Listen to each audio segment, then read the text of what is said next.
But then as I started to discover more of the pieces, and then when I had read the Bible, it seemed to me, now this was my opinion, there are an enormous amount of man-made laws in the translation of the Bible to really real life.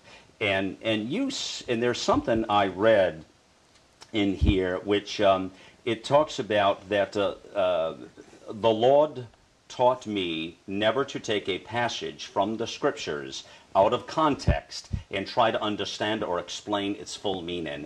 That grabbed me, that statement, because I think that's probably one of the things we've failed at as a people goes. Yes, because they quote one passage and they say, the Lord said this, and that's it. But the Lord taught me because as you know, or maybe I didn't say it here now, I had never had any catechism in my life, no Bible study, no theology, nothing. And I was not even practicing my own faith to go to my church and pray and celebrate Easter like one should, or Christmas, never. I was not interested. In fact, when there was a magazine talking about God, I used to bleep over it because I was just, no, I'm not interested. That sort of person I was. And yet, look what happened. Right. But then, when the Lord started to teach me about the Bible, how to read, he says, for instance, I'll give you an example.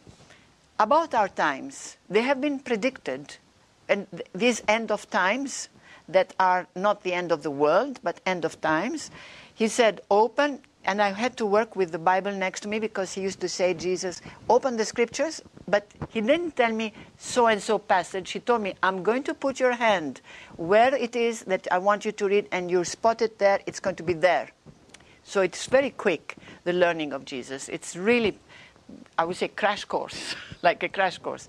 So I used to open, and then 2 Thessalonians chapter 2, fit it together with 28 Ezekiel. Put the two together and you'll find the meaning. That's the way he taught me.